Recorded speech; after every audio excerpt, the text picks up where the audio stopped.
अच्छा ठीक है, अभी सेंड कर देता, क्लास होगा।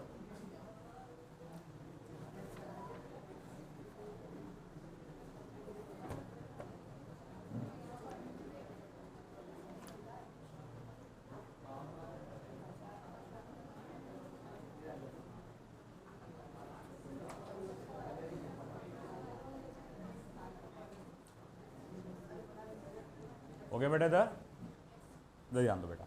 इम्पल्स, फोर्स थोड़ा सा, या इम्पल्स थोड़ा सा फोर्स से हटके है तो फोर्स का ही पार्ट हो, मगर मामूली सा फर्क है। देखो, अगर मैं किसी चीज को ढकेलते हुए लेके जा रहा हूं या खींचते हुए लेके आ रहा हूं, मैं क्या करता हूं, एक कांस्टेंट फोर्स लगाता हूं, है ना। अगर टेबल है, टेबल को ढकेल रहा हूं तो लगातार एक कांस्टेंट फोर्स लगा रहा हूं। हो सकता है फोर्स वेरिएबल भी हो सकता है, मगर फोर्स लगातार लग रहा है ना।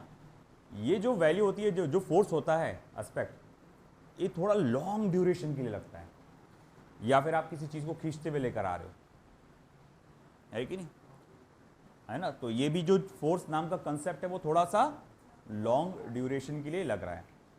मगर जब आप एक कीला ठोकते हो, कीला है ना, दीवार में कीला ठोकेंगे ऐसा, है ना, तो आपने नोटिस किया होगा कि जो वो बॉडी पे फोर्स लगता है वो बहुत ज़्यादा शॉर्ट ड्यूरेशन ऑफ टाइम के लिए लगता है।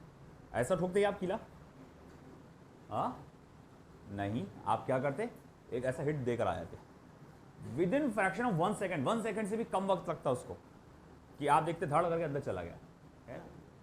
एक फुटबॉल को आप जब किक करते, है कि नहीं, तो आप एक ऐसे ही मारेंगे जोर से लात, फुटबॉल चला जाएगा आगे। क्रिकेट में जब आप बॉल को हिट करते बैट से, तो ये भी आप क्या देखेंगे कि एक जो फोर्स बॉडी जो फोर्स लगाती है आपकी, जो बैट जो बॉल पे फोर्स लगाता है, वो बहुत ज़्यादा शॉर्ट ड्यूरेशन ऑफ टाइम के लिए लगाता है ना। और ख़ास बात इस फोर्स की, ये फोर्स कांस्टेंट नहीं होता। जैसे अगर ये कीले ठोकने वाले प्रोसेस को अगर स्लो मोशन में देखोगे आप, अभी देखो, जब तक ये हैमर कीले के सर से टकराता नहीं, इस पर हैमर कीले पे फोर्स कितना है, 0, है ना। जैसे ही उसने टच किया, हल्की सी कोई वैल्यू आई होंगी फोर्स की, धीरे धीरे धीरे जैसा दबा रहे अपन उसको अंदर, तो फोर्स की वैल्यू क्या हो रही होंगी, बढ़ रही होंगी। फिर जब आप अपना हाथ रिलैक्स करते हो, धीरे धीरे उसको ऐसा खींचते हो पीछे, तो कीले पे लगने वाला फोर्स क्या हो रहा होगा, कम हो रहा होगा। और फिर आखिरकार जब यहाँ से हट जाएगा तो फोर्स वापस से क्या हो जाएगा, 0 हो जाएगा, है ना। तो हम जो ये नोटिस करते हैं कि एक बॉडी पे जो फोर्स लगा, तो फोर्स वर्सेस टाइम का अगर मैं ग्राफ बनाऊं, तो वो जो ग्राफ बनेगा वो कुछ ऐसा बनेगा,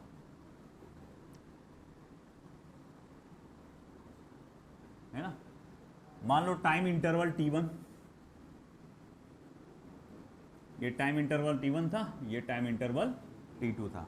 तो टाइम T1 से लेकर T2 के बीच में आपने क्या देखा, फोर्स एक मैक्सिमम वैल्यू तक पहुंचता है, फिर वापस से डिक्लाइन होता है, और आखिरकार क्या होता है, 0 तक पहुंच जाता है। तो इस एक्शन को हम लोग कहते हैं impulse.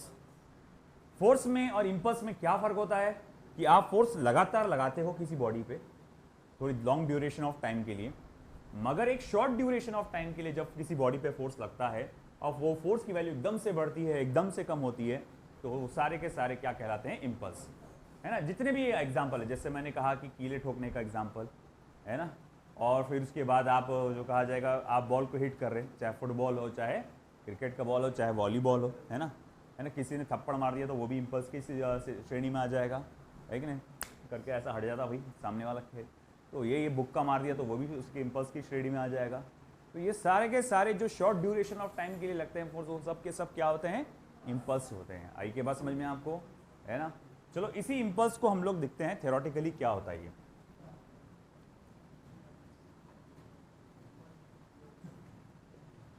a large force acting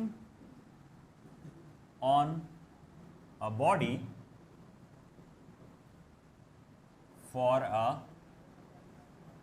short duration of time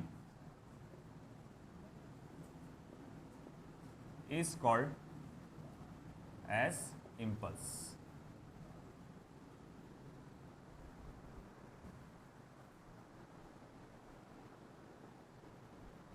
जब एक बहुत ज़्यादा फोर्स लगता है किसी बॉडी पे एक शॉर्ट ड्यूरेशन ऑफ टाइम के लिए, तो हम लोग उसे कहते हैं इम्पल्स।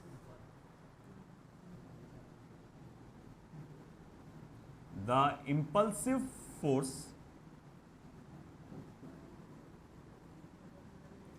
डज नॉट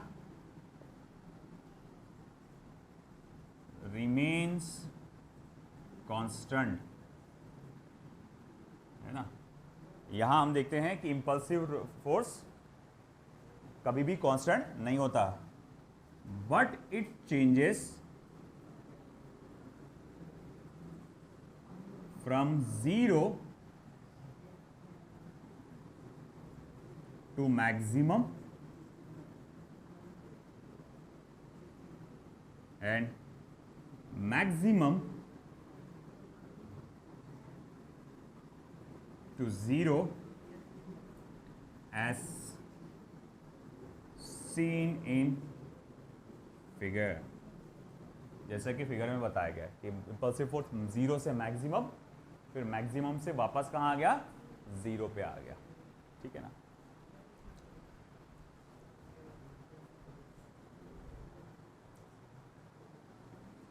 अब ऐसा है कि इसमें मैं ग्राफ में एक बहुत छोटा सा हिस्सा कंसीडर करता हूं टाइम का।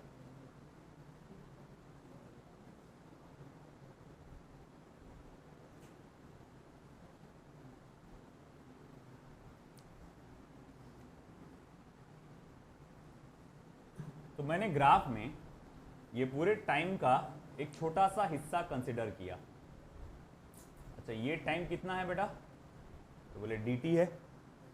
ऑन एन एवरेज इस टाइम में फोर्स कितना लगा उस बॉडी पे, मान लो F लगा, है ना। तो अगर मैं यहां पर लिखूं the impulsive force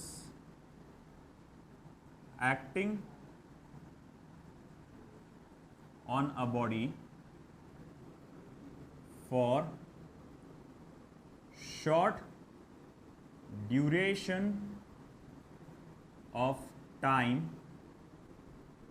dt will be, तो di इज इक्वल्स टू मैं लिखूंगा f इंटू डी टी। तो बहुत ही ज़्यादा छोटा सा टाइम लिया मैंने dt। उस वक्त उस पर जो फोर्स लग रहा, हालांकि फोर्स बदल रहा था, मैंने एक एवरेज फोर्स लिया, यहाँ से लेकर यहाँ तक के एक एवरेज वैल्यू लिया फोर्स का। तो उस पर जो फोर्स लगेगा, तो बोले उसके ऊपर इंपल्स कितना होगा, बोले फोर्स तो F लग रहा है, इस छोटे से टाइम dt में इंपल्स कितना होगा, तो इस टाइम को आप क्या करो, उससे मल्टीप्लाई कर डालो, तो बोले वो आपको मिल जाएगा। अच्छा ठीक है, फिर मैं बोलूँगा अच्छा कि अगर छोटे से टाइम इंटरवल में इंपल्स निकालना था तो आपने ये फॉर्मूला इस्तेमाल किया, तो फिर मैं बोलूँगा therefore impulse over a large interval of time, अगर मुझे एक बड़े इंटरवल ऑफ टाइम में इंपल्स निकालना रहा तो से T1 टू T2, तो बोले वो क्या रहेगा, तो अगर आपको एक लार्ज इंटरवल ऑफ टाइम में निकालना है इंपल्स को, तो आपको इस छोटे से इंपल्स का क्या करना पड़ेगा, इंटीग्रेशन करना पड़ेगा। अब छोटे से इंपल्स का फॉर्मूला क्या है, F into D T, F into D T in the given time interval T1 to T2।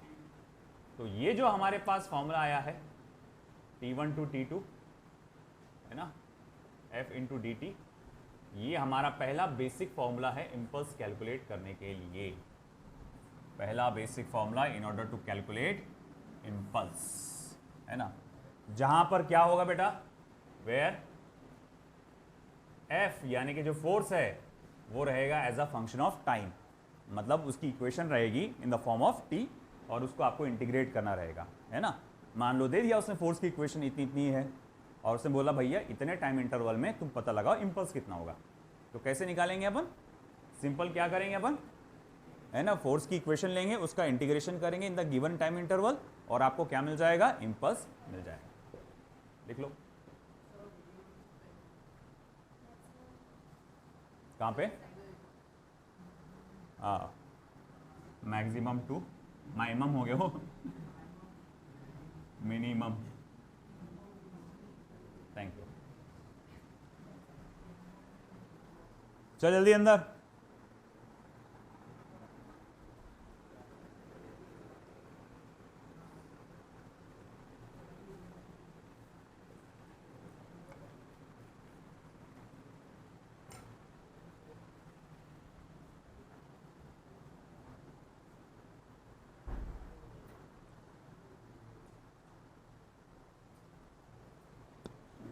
Sorry.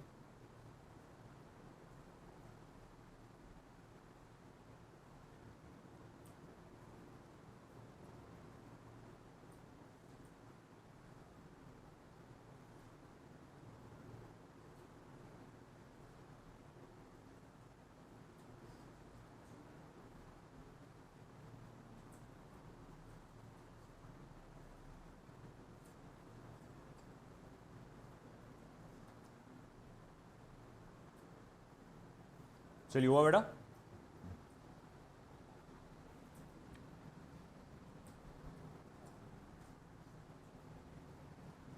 अब जो इंपल्स होता है बेटा वो एक वेक्टर क्वांटिटी होता है। Impulse is a vector quantity. अगर इंपल्स एक वेक्टर क्वांटिटी है तो जाहिर बात है उसका कोई ना कोई क्या होगा, डायरेक्शन होगा। तो फिर डायरेक्शन क्या होगा?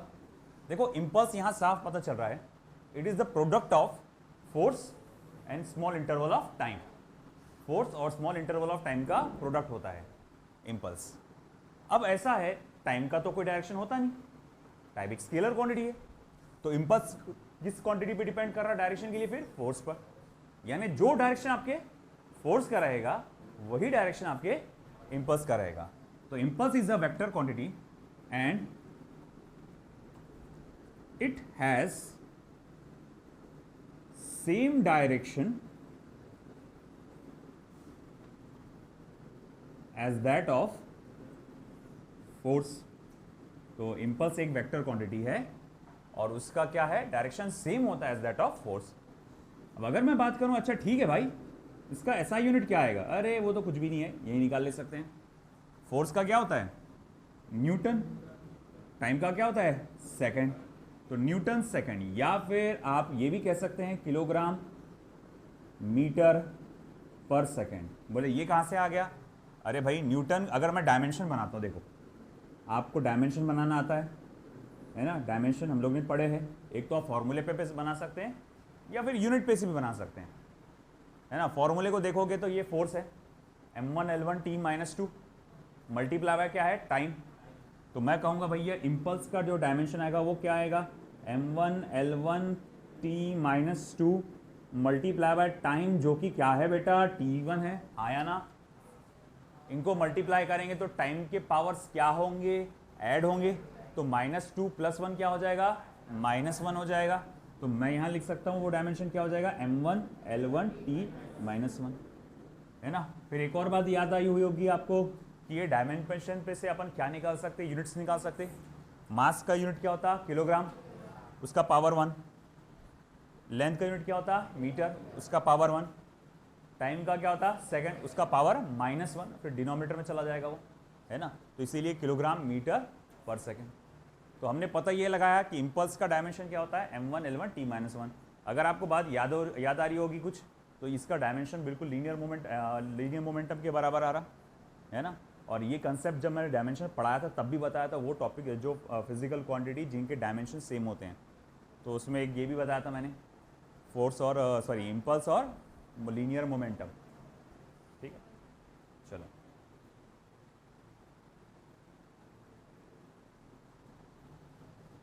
इधर का आई थिंक हो चुका होगा आपका।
इम्पल्स को कभी आई तो कभी कभार कैपिटल जे से भी इंडिकेट किया जाता है, आई या फिर कैपिटल जे, याद रखना।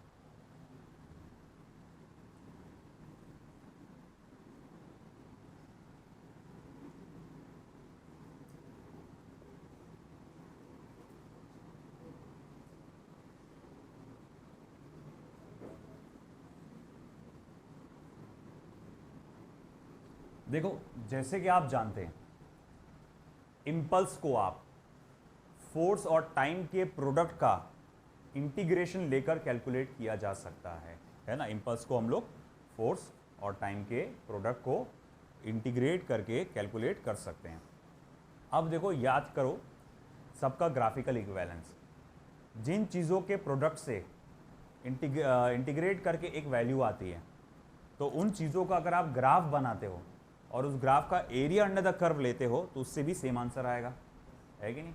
जैसे मैंने कई बार कहा derivative is equal to slope of the graph and integration is equal to area under the curve. अब इससे एक और बात पता चलती है बेटा, बड़े गौर से सुनो, लिख लेना, मैं थोड़ी देर टाइम दे दूंगा, इधर ध्यान दो सब लोग, बड़े गौर से सुनो। कल ही की बात है या परसों की जो बोलेंगे हम, लास्ट पिछले क्लास के एक बैच छोड़ के, तो हम लोग ने force Newton second law of motion देखे थे।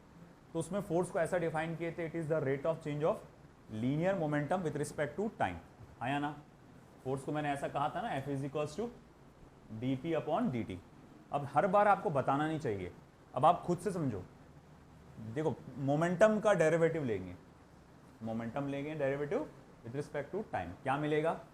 फिर से पूछता हूं, मोमेंटम का, अरे बोलो भाई, क्या लेंगे, किसका किसका, क्या लेंगे, विथ रिस्पेक्ट टू, क्या मिलेगा, फोर्स। डेरिवेटिव किसके इक्विवेलेंट होता है, स्लोप ऑफ द ग्राफ के। तो इसका मतलब अगर मेरे को मोमेंटम वर्सेस टाइम का कोई ग्राफ दिया रहा तो उसका स्लोप लूंगा तो क्या मिलेगा, फोर्स मिलेगा। इसी तरह एक और बात याद रखो, अगर मास कांस्टेंट रहा तो फॉर्मूला क्या था, M D V by D T था। अगर मास कांस्टेंट था फोर्स क्या था, formula M D V by D T. तो भैया अगर मेरे को वेलोसिटी वर्सेस टाइम का कोई ग्राफ दिया हुआ है, काय का ग्राफ दिया हुआ है, वेलोसिटी वर्सेस टाइम का, अरे बोलो भाई काय का, वेलोसिटी वर्सेस टाइम का ग्राफ दिया है, उसका स्लोप लूंगा, उसका क्या लूंगा, स्लोप लूंगा, तो क्या मिलेगा, डीवी बाई डी टी। क्या मिलेगा, डीवी बाई डी टी। फिर उसको मास से मल्टीप्लाई करूंगा तो क्या मिल जाएगा आपको, फोर्स। ये याद रखना कि जिस चीज का डेरिवेटिव ले सकते हैं अपन, दो चीजों का, जैसे वेलोसिटी का with respect to time, momentum का विद रिस्पेक्ट टू टाइम, तो डेरिवेटिव लेकर जो आंसर आएगा वही आंसर आपको स्लोप लेकर भी आ सकता है। अब वही बात यहां पर भी हो रही है, फिर उसी से रिलेटेड कि भैया यहां पर हम देखेंगे फोर्स का टाइम के साथ जब प्रोडक्ट लेते हैं आप, तो उससे क्या मिलता है, इम्पल्स। तो भैया मैं अगर फोर्स वर्सेस टाइम का कोई ग्राफ दिया हुआ है तो उसका एरिया अंडर द कर्व भी ले लेता हूं तो मुझे वो भी क्या देगा, इम्पल्स देगा, है ना। Hence for a graph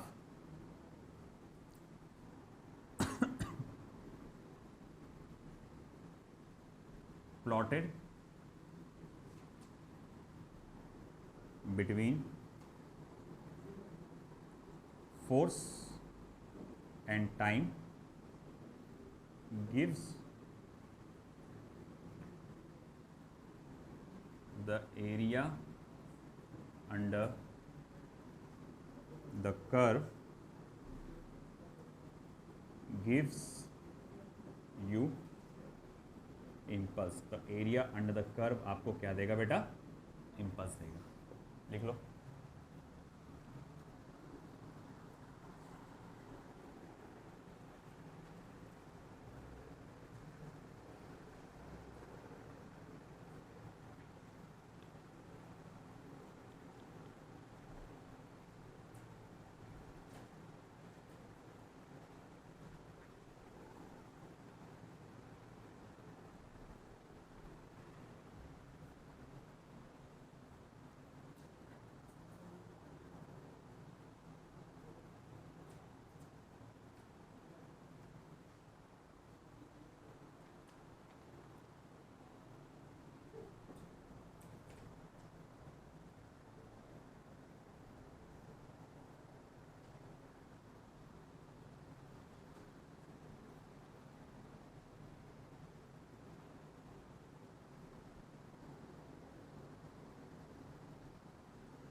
second column सभी का होगा लिखना।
देखो, फोर्स का टाइम के साथ प्रोडक्ट आपको दे रहा है इम्पल्स।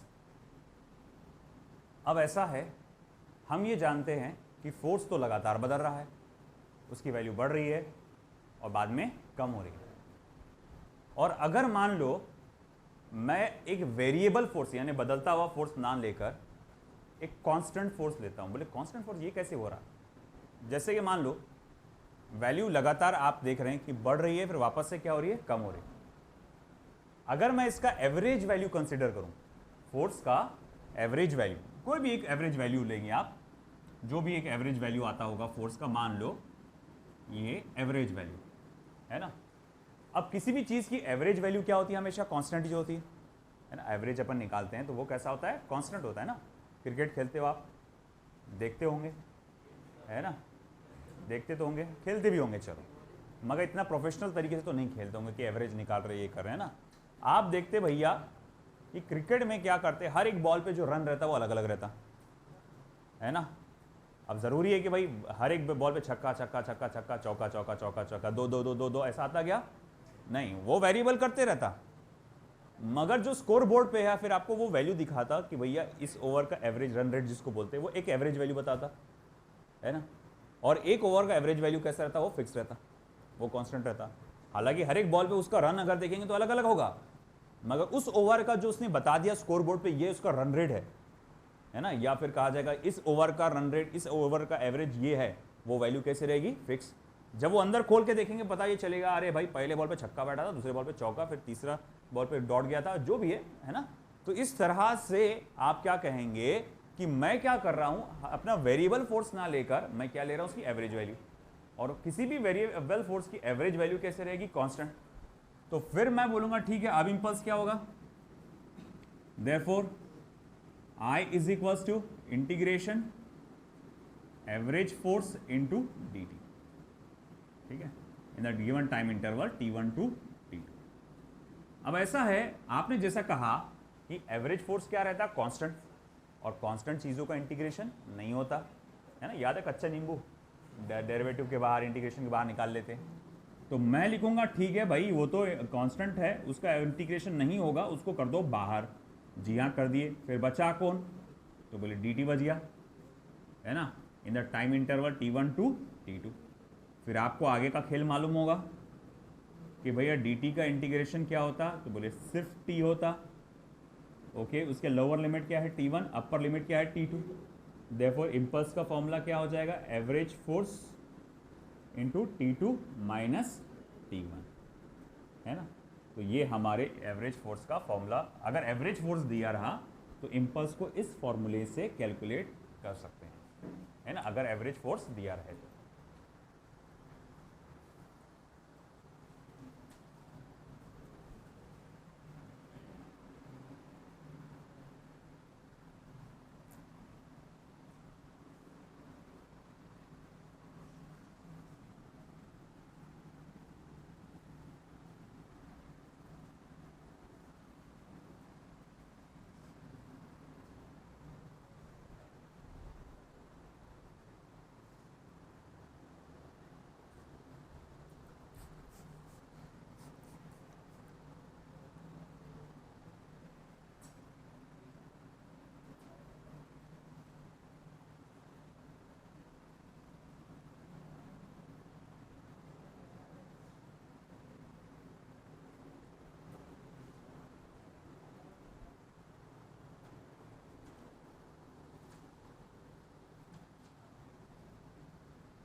हुआ?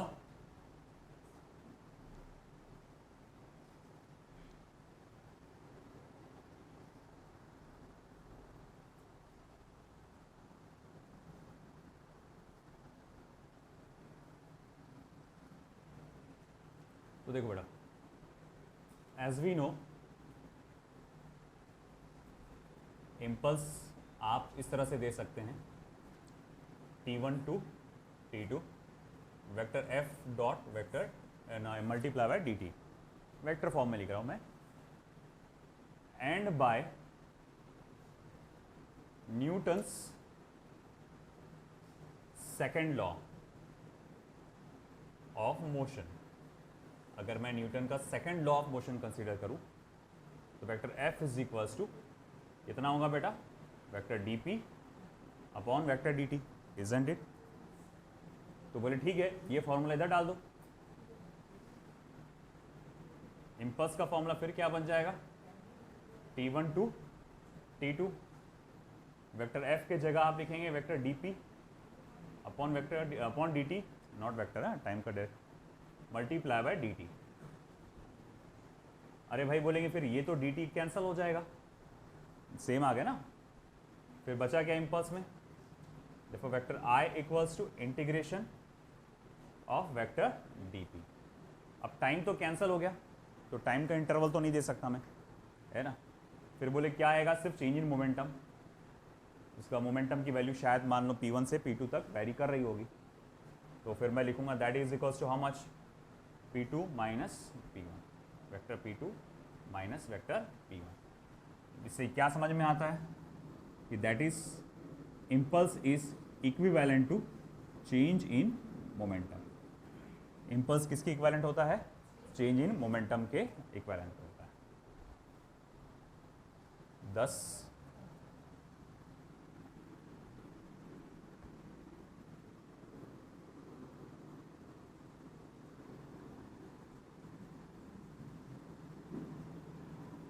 force is equivalent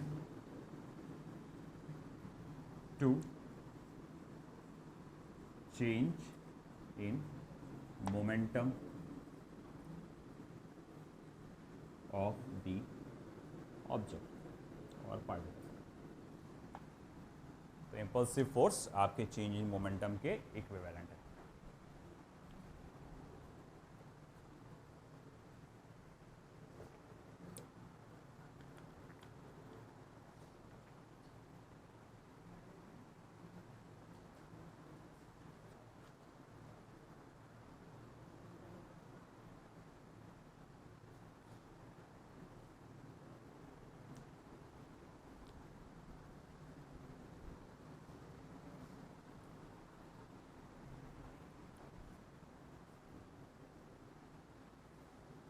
ये पोर्शन हो चुका है आपका नोट वाला।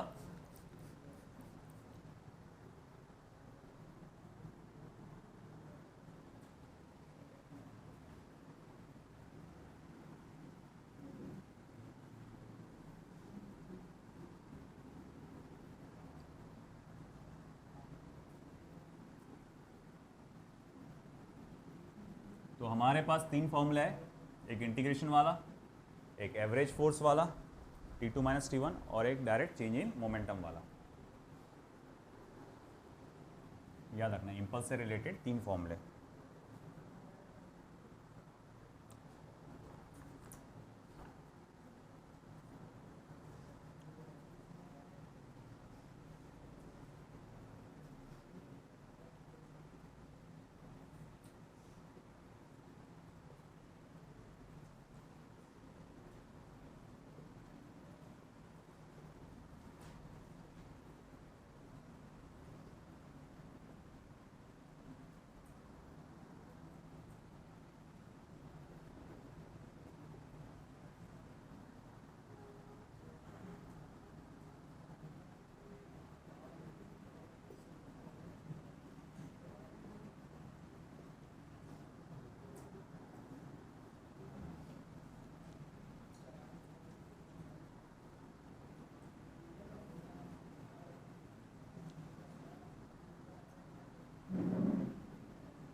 अब यहाँ पर क्योंकि आप इम्पल्स बोले तो सिंपली क्या होता है, चेंज इन मोमेंटम होता है। तो यहाँ पर वो याद है अपन ने Newton second law of motion जब स्टडी किए थे, चेंज इन मोमेंटम के अलग अलग केसेस देखे थे। अगर वो सेम डायरेक्शन में ट्रैवल कर रहा, उसकी स्पीड बदल रही, तो अगर वो जाके वापस आता, तो अगर उसका इंक्लाइन होता है, मतलब दीवार से टकरा के इंक्लाइन एंगल से वापस आता, तो अरे भैया याद आया कि नहीं आया? वो 3 केसेस पढ़े, 3 या 4 केसेस पढ़े थे ना अपन ने, है ना। तो वो वाले सारे केसेस यहाँ पे बहुत ज़्यादा इंपॉर्टेंट है, क्योंकि इम्पल्स इक्विवेलेंट किसके होता है, चेंज इन मोमेंटम के। और अपन ने वो क्या कैलकुलेट किए थे, चेंज इन मोमेंटम। तो वो सारी बातें यहाँ पर बहुत इंपॉर्टेंट तरीके से लागू होती हैं, है ना।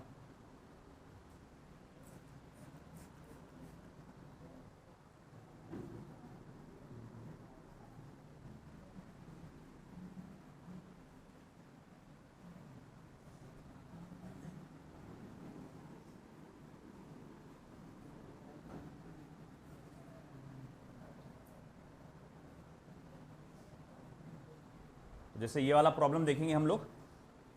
एक बॉल है जिसका मास आपको दिया गया है 0.25 किलोग्राम, ठीक है भाई। तो बॉल का जो मास है वो दिया गया है 0.25 किलोग्राम। ट्रैवल कर रहा है with speed of 10 metre per second. तो उसकी जो इनिशियल स्पीड है वो कितनी है, 10 मीटर पर सेकेंड। और बाद में कोलाइड होकर वो वापस आ जाता है, रिटर्न आता है, तो उसकी बाद में दूसरी स्पीड क्या आती है, -10 मीटर पर सेकेंड। माइनस लिखने का मकसद क्या है मेरा, वो अपोजिट डायरेक्शन है इसीलिए। और जो ये कोलाइड होके आया वो कितनी देर में कोलाइड हुआ हो, 0.01 सेकेंड्स में। वैसे जब आप इम्पल्स कैलकुलेट कर रहे हो, आपको मास और वेलोसिटी दिया हुआ है, मतलब मोमेंटम दिया हुआ है, तो आपको टाइम का कोई काम नहीं है। बोले कैसे, थोड़ी देर में पता चल जाएगा। तो कब बोल रहा है इम्पल्स कैलकुलेट करो। अब देखो, अभी अभी हम लोग ने पढ़ा है कि इम्पल्स क्या होता है बेटा, final momentum minus initial momentum. अरे हाया ना, है ना, final momentum minus initial momentum. Momentum का बेसिक फॉर्मूला क्या होता है, मास इनटू वेलोसिटी। अरे भैया मोमेंटम का बेसिक फॉर्मूला क्या है, मास इनटू वेलोसिटी। तो मैं लिखूंगा, ठीक है, ये क्या हो जाएगा, mv2 minus v1, mv2 minus v1 हो जाएगा, है ना। मास को मैंने कॉमन निकाल लिया। अच्छा, मास कितना दिया हुआ है आपको, 0.25। अच्छा, v2 कितना है आपका, तो -10, और v1 कितना है आपका, 10, है ना। v2 की वैल्यू मैंने माइनस में डाला, v2 की वैल्यू मैंने माइनस में डाला, तो वो -10, -10 से माइनस करेंगे 10, तो ये कितना हो जाएगा, -20। देखो I इक्वल्स टू हो जाएगा आपका 0.25 मल्टीप्लाई बाय -20। देयरफॉर इम्पल्स कितना हो गया आपका, भाई बताओ कितना आएगा। फिर ये हो जाएगा माइनस, या जस्ट मैग्नीट्यूड में अगर लेता हूं मैं, तो कितना आ जाएगा वो, 5, आई थिंक सो 5 हो जाएगा वो, किलोग्राम मीटर पर सेकेंड। 5 आएगा, 4 किलोग्राम मीटर पर सेकेंड। 4 नहीं ना बेटा, 1/4 आ रहा ना उसका, 5 ही है ना, बराबर है ना, सही है ना, 5 किलोग्राम मीटर पर सेकेंड, है ना। एक तो डायरेक्ट मल्टीप्लाई करके देखो, देखो आप 0 से मल्टीप्लाई करेंगे, 10 से मल्टीप्लाई करेंगे तो 2.5 हो जाएगा, और 2.5 से फिर 2 को मल्टीप्लाई करेंगे तो क्या हो जाएगा, 5। या फिर एक और बात, 0.25 को आप 1/4 लिख सकते हैं, तो 20/4 क्या होता है, 5 होता है ना। तो ये हो जाएगा आपका 5 kilogram metre per second. Magnitude लिया इसका मैंने, लिख लो।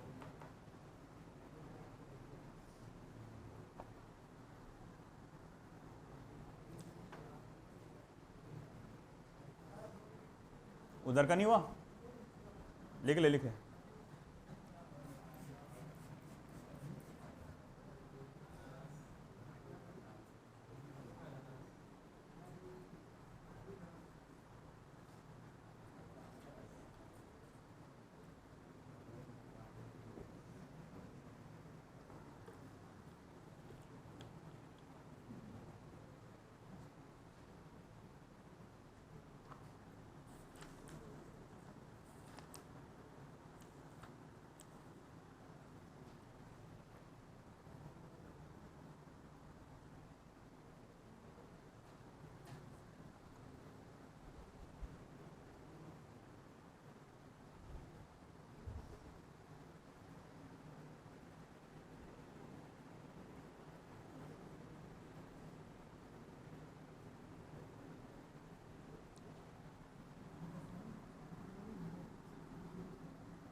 हुआ नीचे?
हाँ जी।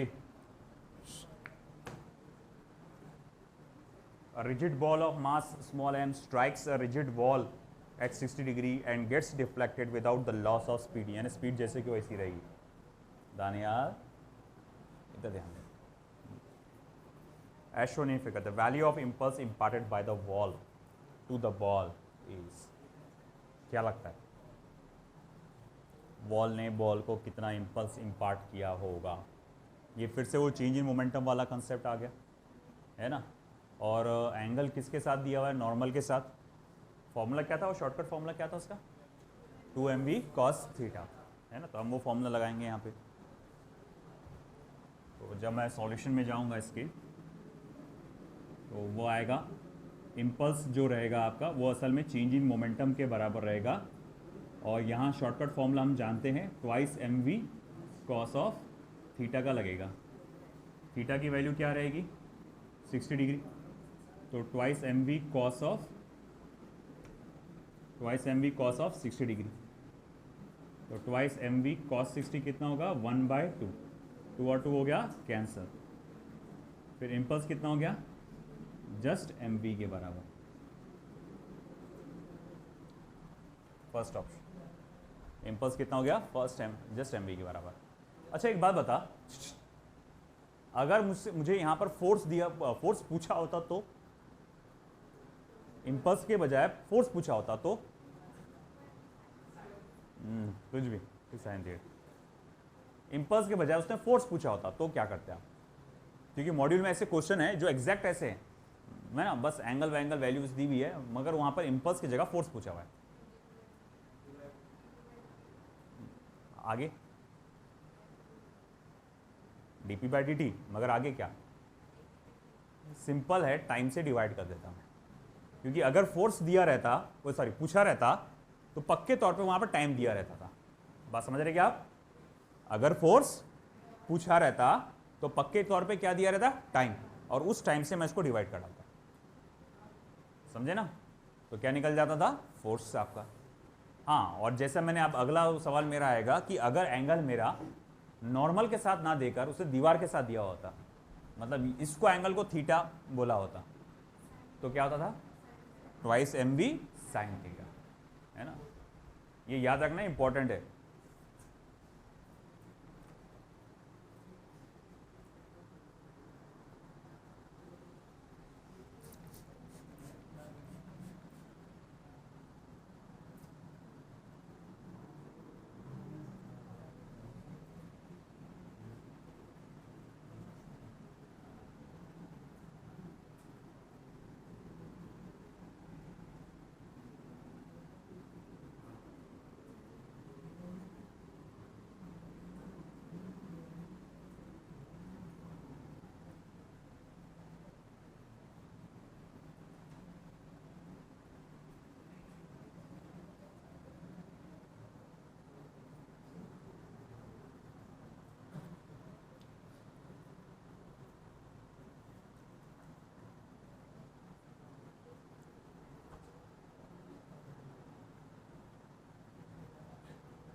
A ball of mass small m traveling with velocity 2 I cap plus 3 j cap metre per second. तो मेरे पास क्या क्या दिया हुआ है? एक बॉल है जिसका मास m है, वो ट्रैवल कर रहा था with speed 2 I cap plus 3 j cap metre per second. मतलब मेरे को दिया हुआ है initial velocity 2 I cap plus 3 j cap metre per second, और साथ ही साथ क्या दिया हुआ है? इम्पल्स कितना दिया हुआ है? Minus thrice m i cap kilogram metre per second. और बस टकराने के बाद उसकी वेलोसिटी क्या होगी उसने पूछा है। टकराएगा, टकराने के बाद उसकी वेलोसिटी क्या होगी पूछा हुआ है। अब जैसे कि आप जानते हैं इम्पल्स का फॉर्मूला क्या होता है? m vector v2 minus vector v1। अब i की वैल्यू क्या है? बोले वो तो minus thrice m i cap है, minus thrice m i cap is equals to m. Vector v2 अपने को निकालने का है और v1 कितना है आपका? 2i cap plus 3j cap, तो 2i cap plus 3j cap. ठीक है, तो मैंने देख भाई इम्पल्स की वैल्यू डाल दिया, इनिशियल वेलोसिटी की भी वैल्यू डाल दिया यहाँ पे, है ना। अब होगा क्या? सबसे पहले तो ये m और ये m कैंसिल होगा, आया ना? क्या बचेगा? सिर्फ माइनस 3i कैप। अच्छा ठीक है, यहाँ बच गया माइनस 3i कैप। अब एक काम करो, ये जो था minus 2i cap plus 3j cap, right hand side में ये सब्ट्रैक्शन में है, पूरा का पूरा उठा के इधर ला लो, एडिशन में आ जाएगा। तो फिर क्या हो जाएगा? Plus 2i cap plus 3j cap is equals to vector v2, है ना। ये पूरा का पूरा माइनस में था ना इधर, तो इधर आने पे क्या हो जाएगा? प्लस हो जाएगा। ये माइनस 3 जैसे कि वैसे ही रहेगा, तो 2i cap plus 3j cap vector v2। अब देखो यहाँ पर ये माइनस 3i कैप और ये प्लस 2i कैप मिलकर क्या बनेंगे? माइनस 1i कैप, और j कैप के साथ तो कोई है नहीं, तो वो 3j कैप ही रहेगा। तो मैं लिखूंगा therefore vector v2 is equals to, ये हो जाएगा minus 1i cap plus 3j cap metre per second. तो ये तो आंसर आ गया मेरा वेक्टर फॉर्म में। अगर इन केस उससे मेरे से मैग्नीट्यूड पूछा होता तो क्या करता? अंडर रूट ऑफ माइनस 1 का स्क्वायर प्लस 3 का स्क्वायर। तो भैया माइनस 1 का स्क्वायर क्या होता है? 1 plus 9 under root of 10 metre per second, in case अगर उसने मैग्नीट्यूड पूछा होता तो। आया समझ में आपको? तो वेरी सिंपल, लिख लो इसको फटाफट। एक एनसीईआरटी का क्वेश्चन दे रहा हूं, एकदम आसान है, आप मुझे सॉल्व करके बताएंगे अभी के अभी।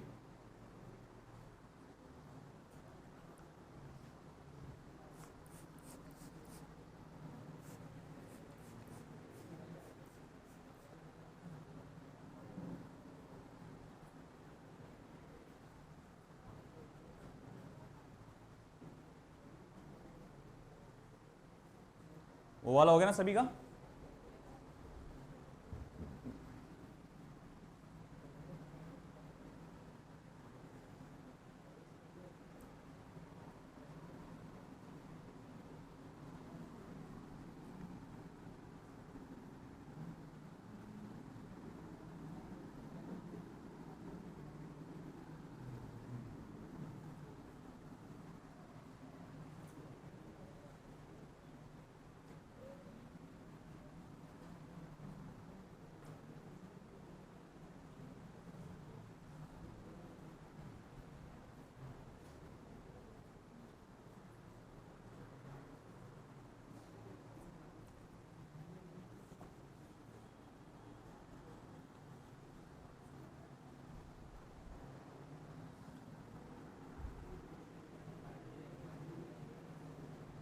नीट के पॉइंट ऑफ व्यू से एनसीईआरटी के क्वेश्चन इंपॉर्टेंट होते हैं, है ना, एज इट इज़ वो आते हैं कई बार एग्जाम में।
करो सॉल्व, बताओ क्या आएगा इसका आंसर।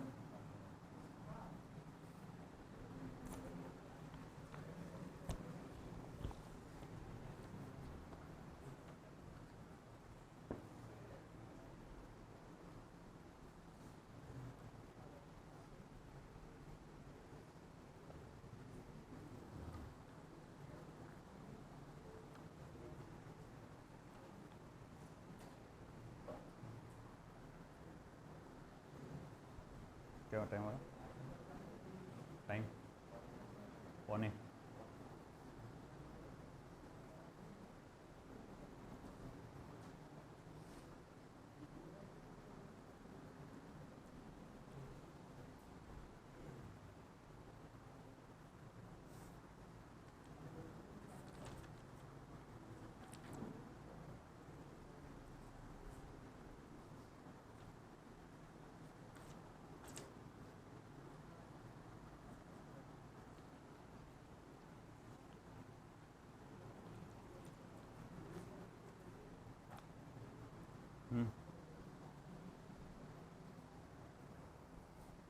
चलो बताओ जल्दी क्या आएगा। एक बैट्समैन जो है बॉल को हिट करता है स्ट्रेट लाइन डायरेक्शन में without changing it's initial speed, जो मतलब जितनी स्पीड से आया था उतनी स्पीड से वापस गया। अगर बॉल का मास 0.15 किलोग्राम है तो उसका इम्पल्स कितना हुआ पता लगा। देखते सबसे पहला आंसर किसका आता। क्या हुआ चेंज यहाँ पर, क्या चेंज हुआ यहाँ पर, डायरेक्शन, सीधा गए थे वापस आए। और ऐसे सिचुएशन में कैसे निकालते हैं मैंने बताया नहीं कि आपको। चल वाह सॉल्व, पूरा प्रॉब्लम देख पुराने मिल जाएगा।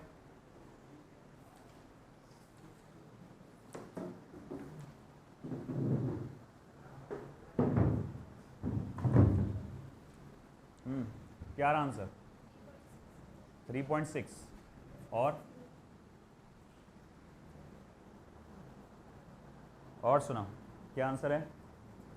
एक का आंसर 3.6 आया,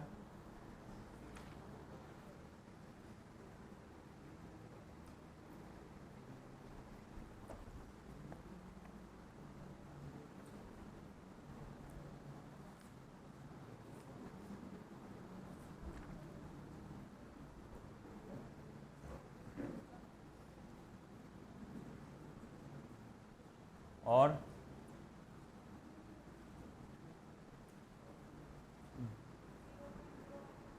नो बेटा, और प्रॉब्लम नंबर 1 देखो तो जरा एक बार, वैसे नहीं है क्या वो।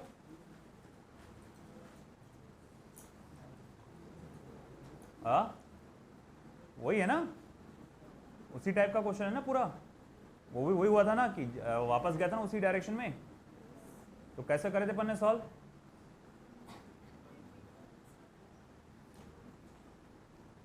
Three point six. अरे भाई कितना आसान है यार, तुम इसमें झामल झामल कर रहे हैं।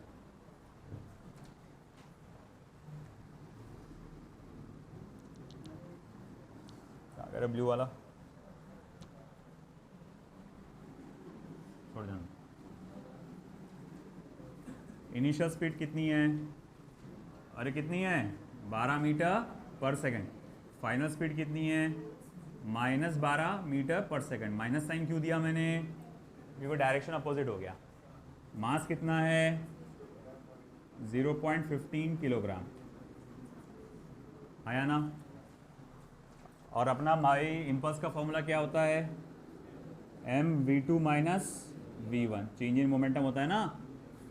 तो मास कितना दिया हुआ है अगेन 0.15, v2 कितना है -12, -12 और 12 क्या हो जाता है 24। तो भैया I इक्वल्स टू क्या हो जाएगा 0.15 मल्टीप्लाई बाय -24। अब उसका मैग्नीट्यूड ले डालो, कितना था 3.6 न्यूटन सेकेंड। पूरा लिखा करो यूनिट के साथ, Newton second, kilogram metre per second, ऐसा। अब कई लोगों के दिमाग में क्यों नहीं आया मालूम, कि बताता मैं। क्योंकि पहली बात तो जब आपको चेंज इन मोमेंटम का मैंने सिखाया है ना, उस पर आपने बहुत अच्छे से फोकस नहीं किया, पहला गलती वो था। चलो उस टाइम फोकस किए होंगे कुछ लोगों ने, अधूरा जो भी जैसा भी। दूसरा गलती ये था आप लोगों का कि मैं बार बार बोलता हूँ कि आज आपको जो पढ़ाया गया उसको क्या करो, घर पे जाके शाम में रिवाइज करो। ये बहुत बड़ा इंपॉर्टेंट टूल होता है रिवीजन, शाम में जाके रिवाइज करना। कुछ नहीं, एक बार गौर फिक्र से उसको अच्छे से पढ़ लो, 15 मिनट लगेंगे मुश्किल से, 15 मिनट, मुश्किल से 15 मिनट, 10 से 15 मिनट। एक एक चीज़ को पढ़ लो, सर ने जो जो लिखा है, अच्छा हाँ ये बोले थे, ये बोले थे, ये बोले थे, सर ने ऐसा सा हुआ था, ऐसा सा हुआ था, अच्छे से देख लो, है ना। तो ये दिमाग में अच्छे से स्टोर हो जाता। ये गलती करे आप लोग ने, मैं मानता ना एक आध किसी ने कराऊंगा रिवीजन घर पे जाकर, है ना। बताओ तो ऑनेस्टली, रोज़ शाम में रिवाइज कौन कौन करता है ना। 3 लोग आए बस, 4 5 रोज़ डेली, कभी कभी नहीं, मैं रोज़ की बात कर रहा हूँ, बीच में कभी छूट जाता। चलो ठीक है, तो आपको करना ये चाहिए, रोज़ जाके रिवाइज करो, रोज़ कि ये ऐसा ऐसा सॉल्व किया गया, ये ऐसा ऐसा सॉल्व किया गया। ये पहला काम, सॉरी दूसरा काम। तीसरा, एक वीकली रिवीजन होना चाहिए आपका, हर संडे एक वीकली रिवीजन होना चाहिए कि आपको करना क्या है, कि जो पूरे चैप्टर पूरे पढ़ाए गए, जैसे जनरली हम लोग क्या करते हैं, टेस्ट डालते हैं ना 15 दिन के बाद, है ना। जैसे मान लो कि आपका एक अल्टरनेट वीक में टेस्ट रहता है, तो जैसे मान लो ये वीक में अगर कोई टेस्ट नहीं है, अब अगले वीक में एक टेस्ट आने वाला है ना। अब चांसेस है कि मान लो लॉज ऑफ मोशन पे ही आने वाला है। तो अब आपका काम क्या है, अपने टारगेट को अभी से सेट करना है। मैं एक काम करता, सर ने बोले अगले टेस्ट ये टॉपिक पे रहेगा, तो मैं आधा चैप्टर है ना ये संडे तक का पूरा रिवाइज कर लेता, बल्कि आधे से ज़्यादा, है ना, जितना हो सके 70% 60% जितना हो सके मैं रिवाइज कर लेता। फिर थर्सडे तक पूरा अच्छे से रिवीजन मारता बाकी बचे हुए पार्ट का। फिर आया फ्राइडे सैटरडे, 2 दिन बचे, वो पूरे चैप्टर का अच्छे से रिवीजन मारूंगा।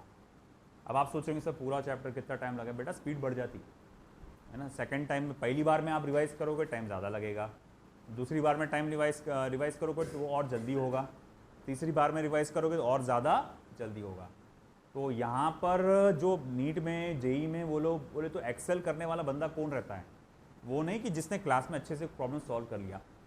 बंदा वो एक्सेल करता है, वो टॉप पे निकल के आता है जिसने बार बार रिवाइज किया, है ना। 2 महीने पुराना याद नहीं रहता, मैं उसी दिन बोला था 2-3 महीने का पुराना का तुमको टॉपिक याद नहीं था, या 2 साल पुराना याद रखना है, तो रिवीजन करना पड़ेगा, रिवाइज करते जाओ एक एक चीज़ को। डीपीपी पे ईमानदारी से फोकस करो। जब डीपीपी मिलती है ना, लोगों को डीपीपी नहीं मिल रही, ऐसे छोड़ दे रहे उन लोग को बस ये प्रॉब्लम करा कर। आपको डीपीपी मिल रही, आपको मॉड्यूल मिल रहा, डीपीपी इन क्लास डिस्कशन हो रहा, मॉड्यूल के लिए एनी टाइम मैं बोल रहा हूँ आ जाओ यहाँ पर डिस्कस करने के लिए, जो क्वेश्चन नहीं जम रहा तो बेटा फोकस करो उस पर, है ना। अभी ये टाइम पे रोज़ जो है आप लोग 10 से 1 मिनट का गैप दूंगा मैं, 10 से 15 मिनट का, अपने डाउट्स लेके आ जाया करो। आप मॉड्यूल के हो, डीपीपी के हो, अपने पर्सनल हो, तो लेके आ जाया करो, मगर भाई स्टेप बाय स्टेप आगे बढ़ो। पहला काम क्या करो, आप अपने जो क्लास में न्यूमेरिकल्स कराया हुआ है उसको पहले आप रिवाइज करो, और उसको रिवाइज करने के बाद उसमें से सब समझ में आ गया, अच्छी बात है। कहीं आप अटक गए कि ऐसा कैसे हुआ, तो वो लेके आओ, पहला स्टेप। अगर वो अच्छे से हो गया तो फिर डीपीपी के हो चुके थे और मैंने क्लास में डिस्कस कर चुका था। मान लो कुछ एक आध क्वेश्चंस ऐसे हैं कि आपने ट्राई किए थे मगर क्लास में वो डिस्कस नहीं हुआ, या मैंने क्लास में पढ़ाया आपको समझाया तो समझ में नहीं आया, तो पर्सनली आप डीपीपी का मेरे से पूछने के लिए आ जाओ, है ना। थर्ड स्टेप, आप अपने मॉड्यूल के क्वेश्चंस मेरे पास लेकर आओ। तीसरा स्टेप क्या रहेगा, मॉड्यूल के क्वेश्चन लेकर आओ। और फिर चौथा स्टेप, अगर कोई टेस्ट हो चुका है उससे पहले आपका इस पर, तो वो टेस्ट के जो डाउट्स आपको रहेंगे वो लेके आओ। वैसे तो हम सॉल्यूशन प्रोवाइड कर देते हैं, मगर फिर भी सॉल्यूशन समझ में नहीं आ रहा तो आप मेरे पास वो डाउट्स लेकर आओ, ये होना चाहिए। और फिर बाद में इसको रिसाइकल करो, मतलब बार बार रिफर्निश करो। ज़बरदस्ती के तमाशे वाली ज़बरदस्ती कोई बुक उठा के ला रहे, अब बोले सर ये क्वेश्चन कैसे आएगा, है ना। Before studying the physics study your exam. आपको एग्जाम कौन सा देना है ना, नीट का देना, जैसे नीट का, जे वाले जेई का। और जेई में एकदम से डायरेक्ट एडवांस पे जंप नहीं करना, पहले बेसिक जेई डबल मेंस की तरफ फोकस करो, फिर बाद में एडवांस पे करो। अब एक बंदा जैसे लास्ट क्लास में, जैसे अभी बात बताता मैं कि बच्चों में अपनी आदत नहीं अपनी गलती मानने की। क्या हुआ कि एक जगह मैं जहाँ दूसरी जगह पढ़ाता था तो वहाँ पर वो एज अ रिपीटर था। मैं जानता था वो हाई कैलिबर का बच्चा नहीं है, मगर वो ऐसा रिपीटर था। अब वो क्लास में बैठा, जब मैं क्लास में पढ़ा रहा तो डिस्कशन किस बात का चल रहा बताओ? डिस्कशन ये बात का चल रहा कि कबूतर कौन सी बिरादरी में आता है ना, पठान बिरादरी में है कि सैयद बिरादरी में आता है? अब भाई तुम ये डिस्कस कर रहे, कौन सी चलती क्लास में, 4-5 लड़कों का ग्रुप, ये आपस में हाँ और एकदम सीरियस नोट पे, एकदम सीरियस, ऐसा भी नहीं मजाक में, सीरियस नोट, अरे हाँ क्या नहीं सच में ऐसा था, ये बिरादरी ये चल रहा उसका डिस्कशन। ऐसा रोज होता था। वो तो भतीजा बैठा हुआ था मेरे सामने, उस दिन उसके सामने, तो उसने सुन लिया, वो 2-3 दिन क्लासेस अटेंड किया था भतीजे ने मेरे, तो उसे सुन लिया, तो मैं सुना रहा था हंसते, अरे चाचा बोले आपके स्टूडेंट्स क्या बोले, ऐसे ऐसे बातें करते। एक वक्त क्या चल रहा, वो पेटीएम, एक काम कर मैं तेरे को लिंक भेजता, तो पेटीएम इंस्टॉल कर, मेरे को 50 रुपये आएंगे, है ना। तो वो डिस्कशन वो चालू होगा आपस में, वो उसमें भी रिकॉर्ड हो गया, वो क्या बोलते अपने वीडियो कैमरा में भी। तो बाकायदा उनकी क्लास निकली, बुलाकर सर ने बहुत डांटे उनको, ये क्या तमाशा लगा कर तुमने, ऐसा वैसा, जो वहाँ के ओनर थे उन्होंने बहुत डांटे उनको, है ना। कुछ फ़र्क पड़ा नहीं, वो चलता। फिर बाद में थोड़ा मैंने मोटिवेट किया उसको, वो पढ़ने के लिए सीरियस हुआ थोड़ा। अब उसने क्या किया, वो नीट का बंदा, नीट का एग्ज़ाम दे रहा, उसको बेसिक भी नहीं आता, आकाश ही उसने जेडबली एडवांस ही बुक लाया, और लॉस ऑफ मोशन में उसे क्वेश्चन ला के सर ये कैसे करते। अरे भाई मैंने बोला पहले तो तेरे एग्जाम पे फोकस कर, है ना, तू ला रहा जेडबली एडवांस के क्वेश्चन, और उसको पकड़ पकड़ के बैठा था, क्यों आता, कैसे आता, कैसे आता, कैसे आता। अरे भाई तेरा काम ही नहीं उस रेंज पे जाना, क्यों? वो जबरदस्ती 2-2, 3-3 एक-एक क्वेश्चन के पीछे 1-1 दिन 2-2 दिन बर्बाद कर रहा, ये कैसे आता, अरे ये कैसे आता। मैं बोल रहा भाई तू जो जो करना है कर, नहीं सुन रहा हूँ। आखिर क्या हुआ, गंदे मार्क्स है। अब गंदे मार्क्स आए तो दोष किसको जा रहा, टीचर को, बोले मास्टर ने सही से नहीं पढ़ाया। अब भाई तू क्लास में कबूतर के बारे में बातें कर रहा, पेटीएम का डिस्कशन कर रहा, है ना, ज़बरदस्ती के अपने रेंज को छोड़ के आगे का लेकर आ रहा, उसमें क्या होगा? आप अपनी रेंज में लिमिटेड उसमें खेलो ना। हाँ आप ये एक्सेल कर चुके हो, नीट का क्वेश्चन धड़ धड़ सॉल्व कर लेते हैं आप, अब आपको अपनी लेवल बढ़ाना है, तो आप एम्स को हिट करना चाहते हो, आपको अपनी लेवल बढ़ाना है, फिर अपना एक लेवल अप्रोच बढ़ाओ, है ना। मैं उसको मानूंगा भाई कि हाँ इसने ये रीजन के क्वेश्चंस के अंदर मास्टर्स हो गया, अब ये अपनी लेवल बढ़ाना चाह रहा है, हाँ ठीक है, उसको मैं सपोर्ट करूँगा। फिर वो भी इसका हो गया और उसका लेवल बढ़ाना है तो उसको सपोर्ट करूँगा। जेई का बच्चा है तो जेई का पहले मैं बोलूँगा तो बेसिक नीट लेवल के क्वेश्चन सॉल्व कर, फिर उसके बाद जेडबल मीन्स लेवल के क्वेश्चन सॉल्व कर, है ना, फिर उसके बाद जेई एडवांस पे जा।